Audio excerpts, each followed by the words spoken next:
दोस्तों एक बार फिर से आपका एनएससी फिजिक्स क्लास में वेलकम है, स्वागत है। आज आइए आप नए चैप्टर का शुरुआत करते हैं। नाम है फ्रिक्शन, घर्षण। इसको आवश्यक शैतान कहा जाता है। फ्रिक्शन को क्या कहता है? नेसेसरी इविल, आवश्यक शैतान कहा जाता है, बताया जाएगा आपको।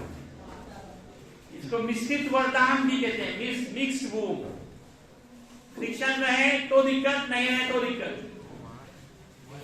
फ्रिक्शन रहे तो भी दिक्कत, नहीं रहे तो और दिक्कत। इसे इसको मिक्स्ड बूम कहा जाता है।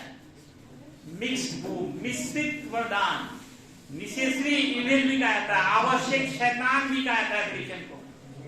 ये सब हम लोग चर्चा करेंगे। सबसे पहले शुरुआत करते हैं चैप्टर का। सबसे पहले what is definition of friction. तो दोस्तों इसका डिफिनेशन कहा जाता है, friction is self adjusting contact force. तो ध्यान से मैं क्या डिफिनेशन बोल रहा हूं, कोशिश करो याद कर लेने का। Friction is self adjusting contact force. Hindi में कहते हैं घर्षण स्वतः समायोजित बल है। कांटेक्ट फोर्स संपर्क बल है। फिर से एक बार मैं बोल रहा हूं, what is friction? Friction is self adjusting contact force which is produced in the opposite direction of the applied force। जो लगाए गए बल के विपरीत दिशा में उत्पन्न होता है। Friction is self adjusting contact force which is produced in the opposite direction of the applied force। और दो नारा यहां याद रखना है। एक नारा no force no friction, no force no friction. जब तक फोर्स नहीं लगाएंगे फ्रिक्शन डेवलप नहीं होगा। No force no friction. सिर्फ वस्तु रखी हुई कहीं पे, कोई पूछे फ्रिक्शन कितना होगा, कुछ नहीं, 0। 5 kg, 10 kg, 50 kg, 1000 kg की कोई ऑब्जेक्ट कहीं रखी हुई है, फोर्स नहीं लगा रहे हैं। नो फोर्स नो फ्रिक्शन नारा मैंने कहा, नो फोर्स नो फ्रिक्शन। दूसरा नारा याद रखना, no contact no friction. No contact no friction. Contact नहीं होगा जब तक फ्रिक्शन नहीं होगा। No force no friction, no contact no friction. बोले नारा, अब तो नारा तो याद रखिए, no force no friction, no contact no friction. Friction is self adjusting contact. क्या कहा? Friction is self adjusting contact force which is produced in the opposite direction of the applied force। Ayan क्या आपका पार्टनर क्या कर रहा है? नीचे देखता है बाबा, नीचे देखे हैं। पूरा अटेंशन से यहाँ से समझोगे तब तो समझ में आएगा। दो को देखने, गर्ल्स में इसका मन नहीं लग रहा है, इधर उधर दाएं बाएं, अब बॉयज में एक कर रहा है। तो फ्रिक्शन का डिफिनेशन क्या है? सबसे पहले definition, friction is self adjusting contact force which is produced in the opposite direction of the applied force। Self adjusting का क्या मतलब हुआ? सेल्फ एडजस्टिंग, यहाँ पे कह रहे हैं self adjusting contact force. Contact force इसे कहते हैं कांटेक्ट सरफेस के बीच प्रोड्यूस होता है। No contact no friction. Contact होगा तभी फ्रिक्शन होगा, फोर्स लगाएंगे तभी फ्रिक्शन होगा। No force no friction.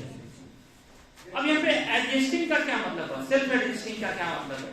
जैसे कोई ऑब्जेक्ट कहीं रखी हुई है, फोर्स नहीं है, तो फ्रिक्शन क्या होगा? 0। अब आपने 1 न्यूटन का बल लगाया और ऑब्जेक्ट नहीं खिसका, इसका मतलब फ्रिक्शन भी 1 न्यूटन का है। अब आपने 2 न्यूटन का फोर्स लगाया, ऑब्जेक्ट नहीं खिसका, तो फ्रिक्शन भी कितने का हो गया? 2 न्यूटन का। आपने 5 न्यूटन का फोर्स लगाया, ऑब्जेक्ट नहीं खिसका, इसका मतलब फ्रिक्शन भी वो 5 न्यूटन है। 10 न्यूटन का फोर्स लगाया, ऑब्जेक्ट नहीं खिसका, इसका मतलब फ्रिक्शन भी अब कितना हो गया? 10 न्यूटन। तो हम लोग जैसे जैसे फोर्स बढ़ा रहे हैं, फ्रिक्शन भी अपना मान बढ़ाना है, लेकिन एक लिमिट तक ही वो बढ़ा पाता है। और फिर जब आपका अप्लाइड फोर्स फ्रिक्शन से ज्यादा हो जाता है तो ऑब्जेक्ट मोशन में आ जाती है, खिसक जाती है, पोजीशन उसका चेंज हो जाता है। तो हम लोग यहाँ क्या देख रहे हैं, जैसे जैसे जैसे जैसे फोर्स बढ़ाया जा रहा है, अप्लाइड फोर्स बढ़ाया जा रहा है, तो फ्रिक्शन का मान भी बढ़ रहा है। इसलिए कहते हैं कि friction is self adjusting contact force which is produced in the opposite direction of the applied force. Direction क्या याद रखना है कि जिधर हम बल लगाएंगे उसके ठीक ऑपोजिट डायरेक्शन में फ्रिक्शन डेवलप होगा। तो दोस्तों सबसे पहले डिफिनेशन लिखा जाए। फ्रिक्शन का डिफिनेशन हो गया, फ्रिक्शन इज सेल्फ एडजस्टिंग, अपने आप मान एडजस्ट करता है, adjusting contact force which is produced, जो कि उत्पन्न होता है, produced in the opposite direction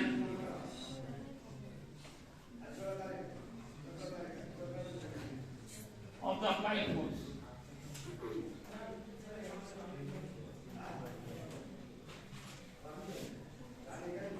जो लगाए गए बल के विपरीत दिशा में उत्पन्न होता है। Friction is self adjusting contact force which is produced in the opposite direction of the applied force. मान लो एक टेबल है, इस पे एक ऑब्जेक्ट रखी हुई है, अभी रखी हुई है, कितना फ्रिक्शन होगा? 0।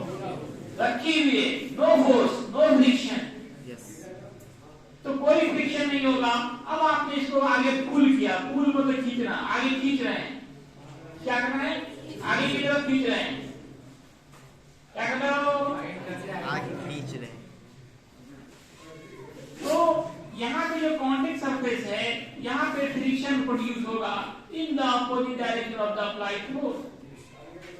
आप आगे खींच रहे हो, फ्रिक्शन पीछे की तरफ लग रहा है, अपोजिट डायरेक्शन में डेवलप हो रहा है, हो है ना?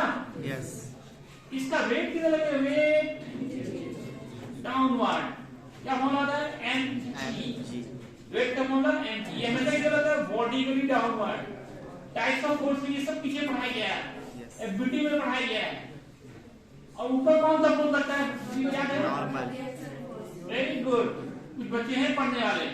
n normal reaction force, normal व्यवस्था होती है, हर एक एक्शन का इक्वल और अपोजिट रिएक्शन होता है।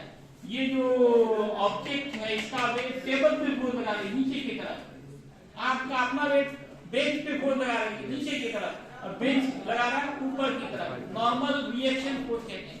एक्शन का रिएक्शन हो गया, कितने डिग्री पे हुआ? 90 डिग्री पे हुआ, इसलिए नाम है नॉर्मल। नॉर्मल करते हैं परपेंडिकुलर है, एन से डिनोट करते हैं।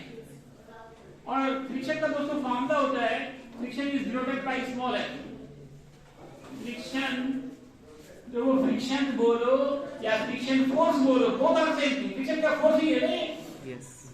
फ्रिक्शन बोलो या फ्रिक्शन फोर्स बोलो, दोनों एक ही चीज है, अलग चीज नहीं है। शॉर्टकट में फ्रिक्शन बोलते हैं।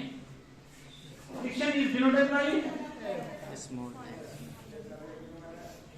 एफ, और स्मॉल एफ का फॉर्मूला होता है दोस्तों mu into n. Mu into n, mu into n. What is mu? Mu का नाम है कोएफिशिएंट ऑफ फ्रिक्शन। यहाँ पे है ये कोएफिशिएंट ऑफ फ्रिक्शन, घर्षण गुणांक कहते हैं हिंदी में, घर्षण गुणांक। एन होता है नॉर्मल रिएक्शन फोर्स, एन हो गए नॉर्मल रिएक्शन फोर्स, एन क्या हो गया? Normal reaction force. दो नारा मैंने भी कहा था, याद हो गया? नारा no force no friction, no force no friction, no contact no friction, no friction, no force no friction, no contact no friction. What is the causes of friction? Friction क्यों प्रोड्यूस होता है? मन में सवाल होना चाहिए कि ये डेवलप क्यों होता है? Why friction is produced? Friction के प्रोड्यूस होने के पीछे कारण क्या है? इसका causes of friction। घर्षण के क्या कारण है? तो एक तो कहा जाता है एडहेसिव फोर्स, एडहेसिव फोर्स, असंजक बल,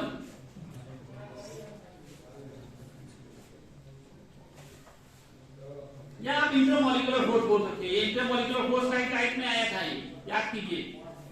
इंटरमॉलिक्यूलर फोर्स ही दो तरह का बताया जाता है, एडहेसिव और कोहेसिव। इंटरमॉलिक्यूलर फोर्स कितने तरह के बताए गए? दो तरह के, एक कोहेसिव, एक एडहेसिव। क्या है एडहेसिव फोर्स? अलग अलग होता है। वेरी गुड हस्तांतरण। दो अलग अलग ऑब्जेक्ट के मॉलिक्यूल्स के बीच जो अट्रैक्शन होता है। मैंने इसका एग्जांपल दिया था, हाथ पानी में डालो, निकालो, क्या होता है? पानी से सट जाता है, चिपक जाता है, हटता ही नहीं। क्यों सटा? पानी क्यों सटा हाथ से? हाथ भीगने का क्या मतलब है? पानी चिपक गया आपके हाथ से। कपड़े को पानी में डालो, निकालो, कपड़ा गया वो भीग गया, मतलब पानी के जो मॉलिक्यूल्स हैं वो कपड़े से चिपक गए हो। ये मतलब वाली चिपका मतलब वहां पे क्या है? अट्रैक्शन है, आकर्षण है। ये दो अलग अलग सब्सटेंस के मॉलिक्यूल्स के बीच का जो अट्रैक्शन है, that is called adhesive force. तो एक तो ये मॉलिक्यूल्स के बीच ही फोर्स लग रहा है, इसको आप इंटरमॉलिक्यूलर फोर्स कह सकते हैं। कभी कभी कोहेसिव भी यहाँ पे काम करेगा। अगर दोनों एक ही ऑब्जेक्ट होगा तब भी क्या होगा? कोहेसिव हो जाएगा। तो सीधे हम लोग एडहेसिव ना लिख करके सीधे कर देते हैं इंटरमॉलिक्यूलर फोर्स, अंतर आणविक बल। यही दोनों तरह के हो गए। पहला रीजन बता दीजिए आप, इंटरमॉलिक्यूलर फोर्स। और दूसरा कारण बताते हैं irregularities of surfaces, irregularities of surfaces. सतह का उबड़ खाबड़ होना, गड्ढा होना, जाके फंस जाता है, इंटरलॉक हो जाता है। उबड़ खाबड़ होने से क्या होता है? मान लो एक ऑब्जेक्ट इस तरह से है गड्ढा पर, दूसरा ऑब्जेक्ट इसके ऊपर रख दिया,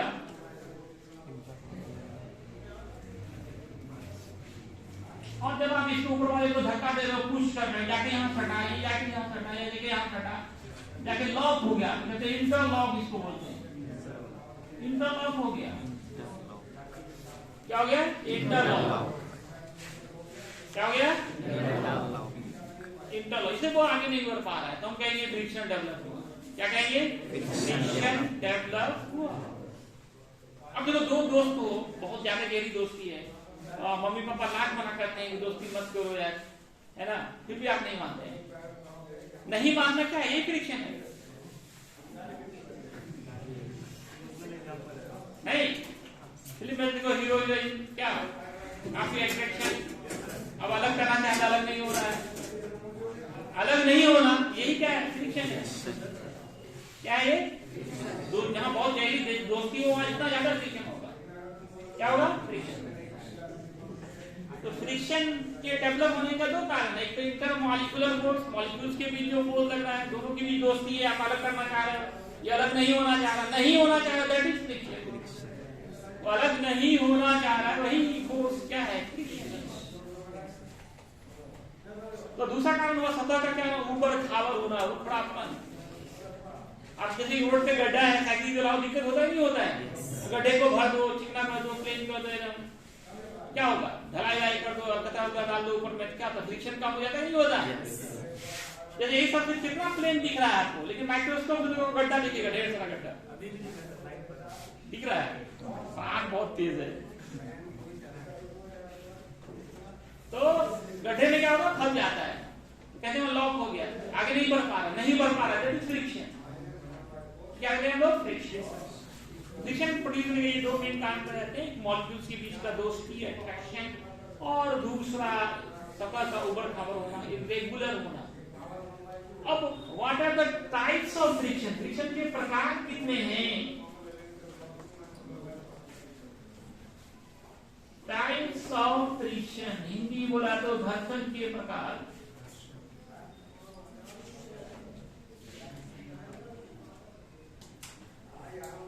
how many types of friction? घर्षण के कितने प्रकार होते हैं? देखो यार, हम लोग किसी ऑब्जेक्ट पर फोर्स लगा रहे हो, क्या लगा रहे हो? फोर्स। तीन ही बात हो सकती है।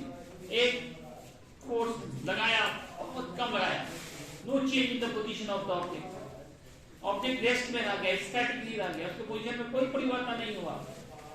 एक तो ये कंडीशन हो सकता है। दूसरा, उस फोर्स को बढ़ाते गए बढ़ाते गए बढ़ाते गए, अब ऑब्जेक्ट जस्ट टू मूव आ गया, जस्ट टू मूव। एक तीसरा कंडीशन होगा कि ऑब्जेक्ट चल रहा है मोशन में, इतना फोर्स लगाया ऑब्जेक्ट मोशन में आ गया, और उस वक्त भी फ्रिक्शन में होता। जब ऑब्जेक्ट मोशन में आता है उस वक्त फ्रिक्शन नहीं होता, उस वक्त भी फ्रिक्शन डेवलप होगा। तो तीन कंडीशन हुआ, एक फोर्स लगाया नो चेंज, फोर्स लगाया बढ़ाया ऑब्जेक्ट जस्ट मूव आ गया, वो कंडीशन। तीसरा, ऑब्जेक्ट ऑलरेडी चल रहा है मोशन में उस वक्त। तो तीन कंडीशन हो गए, इसलिए there are three types of friction. पहला, फोर्स लगाया नो चेंज, इसको स्टैटिक फ्रिक्शन कहेंगे। अब इतना फोर्स लगाया कि ऑब्जेक्ट जस्ट मूव आ गया, खिसकने से आ गया, उसको लिमिटिंग फ्रिक्शन। और ऑब्जेक्ट चल रहा है मोशन में, ऑलरेडी चल रहा है, उस वक्त जो फ्रिक्शन है उसको कहते हैं काइनेटिक फ्रिक्शन। तो there are three types of friction. Friction के तीन प्रकार होते हैं। पहला होता है स्टैटिक,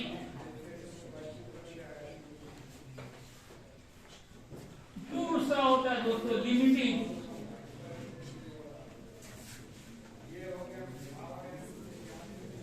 पहला स्टैटिक, दूसरा लिमिटिंग, और तीसरा kinetic. There are three types of friction. How many types? There are three types of friction: static, limiting, और kinetic. अब तीनों का डेफिनेशन लिखा जाए। स्टैटिक फ्रिक्शन, स्थैतिक या स्थैतिक दोनों बोल सकते हैं। स्थैतिक घर्षण,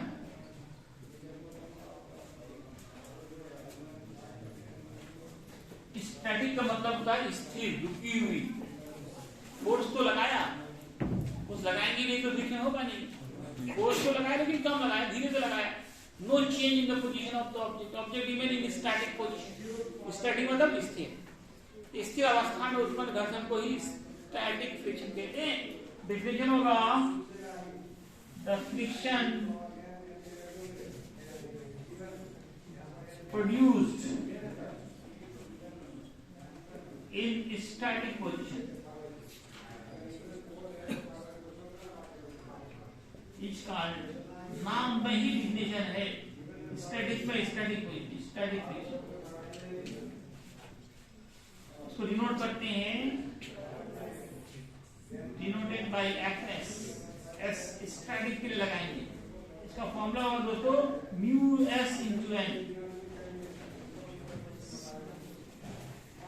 म्यूएस होगा coefficient of static friction, mu S कराएगा coefficient of static friction.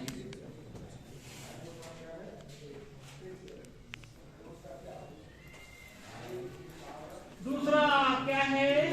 Limiting, limiting friction.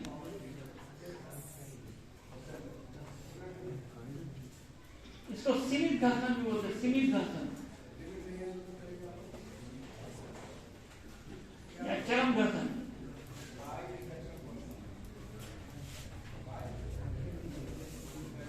इसका डिवीजन है द फ्रिक्शन प्रोड्यूस्ड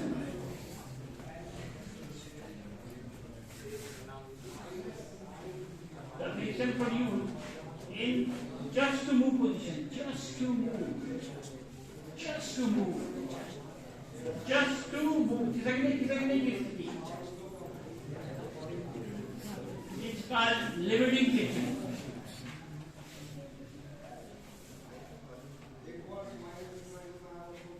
तीसरा काइनेटिक फ्रिक्शन। अच्छा, इसको डिनोट किससे करेंगे? ऐसे एफ एल लगा देंगे, denoted by F L. X is friction, X is limiting. F L का फॉर्मूला इसी का होगा mu L into N, where mu L is coefficient of limiting friction.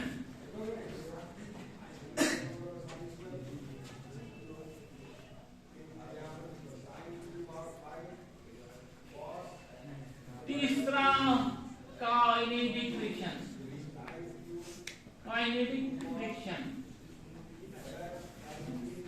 Kinetic मतलब होता है गतिज, गतिज फ्रिक्शन, गति घर्षण, गति में उत्पन्न घर्षण। The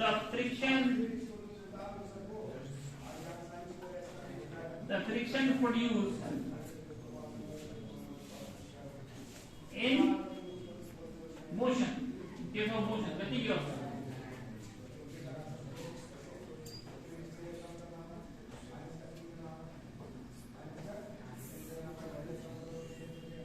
is called kinetic friction. The friction produced in case of motion is called kinetic friction. It is denoted by Fk. Fk का formula mu k into n, where mu k is coefficient of kinetic friction.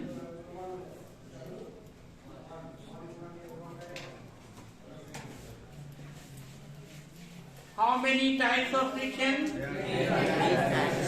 कौन से हो गए? Static, limiting और इसमें सबसे ज्यादा value किसका होगा? सवाल काइनेटिक का होगा। सबसे ज्यादा मान किसका होगा? काइनेटिक का। कुछ लोग लिमिटिंग पे आ रहे हैं, कुछ काइनेटिक पे, कुछ स्टैटिक पे। तीनों बताइए दिया तुम लोग ऑप्शन क्या? काइनेटिक। वो एक सही होगा ही। ओए लो आपको बनने लगा है, बहुत दिन से आएगा, अभी तक घर में रह गया ना, डिक्शन आने नहीं दे रहा, अब पढ़ने नहीं दे रहा आपको। सबसे ज्यादा मान किसका होगा? स्टैटिक, लिमिटिंग या काइनेटिक? काइनेटिक, क्योंकि मोशन के लिए ज्यादा फोर्स लगेगा। अच्छा ये बताओ, साइकिल चलाए हो? कितने लोग चला जानते हो? गर्ल्समैन ने खाया। तो देखो बताओ, साइकिल चलाते समय सबसे ज्यादा फोर्स कब लगाते हैं?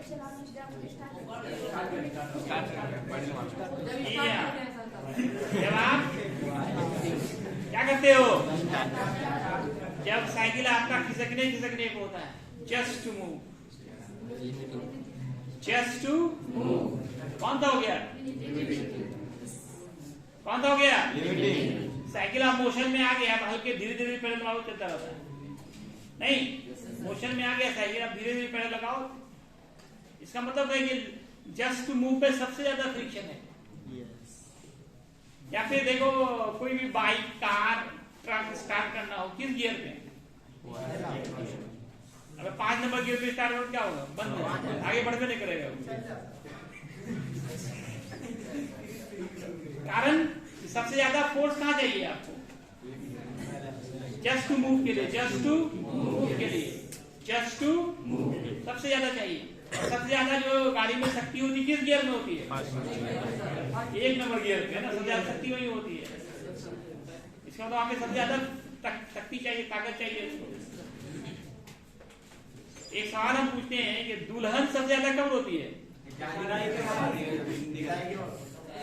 जब घर से वो निकलने पे होती है, नहीं विदाई के उस समय। अब निकल गई फिर आगे जब खुश है क्या?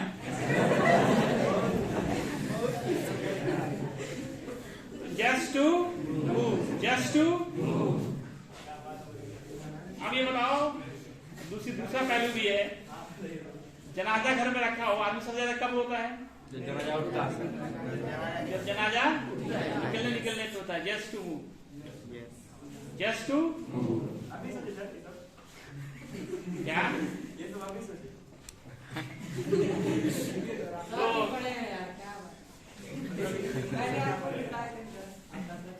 क्या चीज?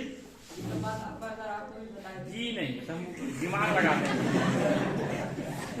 सब कुछ किताब में तो है ही नहीं, ये सब बातें ना सोचना पड़ता है। फिजिक्स ये सिखाता है ना, पूरा सोचो, पूरा जीवन फिजिक्स है। तो सबसे ज्यादा वैल्यू किसका होगा? लिमिटिंग फ्रिक्शन का। सबसे ज्यादा वैल्यू तो नोट में याद रखना है। The value of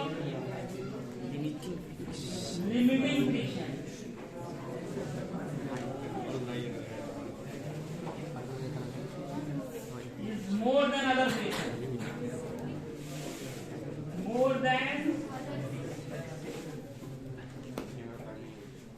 other friction. Friction सबसे ज्यादा मान लिमिटिंग लिमिटिंग फ्रिक्शन का होता है। ठीक है ना, कोई दिक्कत? कहीं कोई सवाल? सेकंड नंबर सेकेंड नंबर पे वो डिपेंड करता है। देखो स्टैटिक का जो है ना, उसका कुछ भी मान हो सकता है, 1 Newton, 2 Newton, 3 Newton, 4 Newton, 5 Newton, उसका कोई फिक्स मान नहीं है। जब तक उसको खिसका नहीं हो स्टैटिक है। फिक्स एक ही चीज का मान है, वो है लिमिटिंग, जस्ट टू मूवमेंट। अब उसमें काइनेटिक में भी फिक्स नहीं है, वहां भी रोड कैसा है नहीं है, ऊपर खबर है क्या नहीं है, वो सब पे भी डिपेंड करता है। फिक्स एक ही का मान है, वो क्या होता है? लिमिटिंग। बाकी कोई ज्यादा बड़ा कम बेस हो सकता है। और कुछ सवाल आप लोगों के मन में, कोई डाउट? मजेदार है कि नहीं फिजिक्स, बताओ। मजेदार।